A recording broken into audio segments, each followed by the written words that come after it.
In previous videos, I've advocated engaging with your sources by questioning their contents. But students sometimes struggle to know what kind of questions to ask or how to phrase those questions. So in this video, I'm going to share with you a technique that I found useful to this end.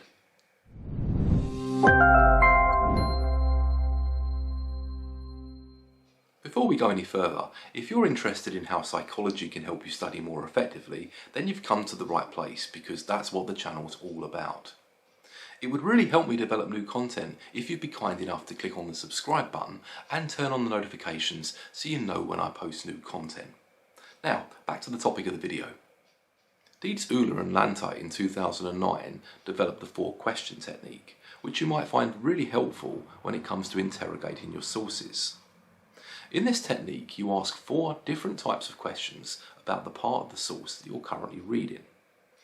And these 4 questions require you to use the information that you're reading in different ways.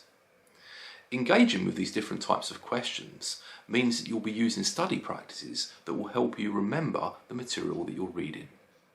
The first type of question involves analysis and requires you to look at what you're currently reading and identify at least one important thing that you've learned from it. So, if you are reading a paragraph of text, let's say, you might ask yourself the question, what's the most important theme, concept or idea being conveyed in this paragraph of text? The second type of question involves reflection and asks you to explain why the thing that you identified in response to question 1 is particularly important. So if you're reading a passage of text and you wanted to ask a reflective question, it might go something like this.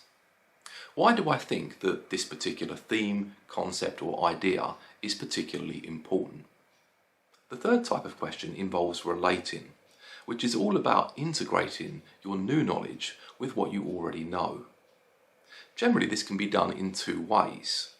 You might consider the implications of your new knowledge for your day-to-day life.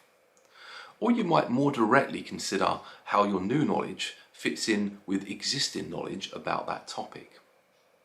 So, if you were reading a piece of text and you wanted to apply a relating question, it might sound something like, what are the implications of this new theme, concept or idea that I've learned about for my existing knowledge or for my day-to-day life? The fourth type of question is all about generation. And this means thinking about the implications of what you've learned for generating your own questions about the source material. So, if you were reading a passage of text and wanted to ask a generation type question, it might sound something like this. What question or questions does this passage of text raise for me? The great thing about this 4-question technique is that it organically combines several principles of good practice when it comes to studying. Trying to recall information from a source constitutes retrieval practice, which is a potent aid to learning. Considering the significance of the information you're studying means you're enacting a form of elaborative interrogation, which is also great for learning. Considering the implications of information for your own life is a great way of making that information more concrete and integrating it with what you already know, which is also really helpful for your memory.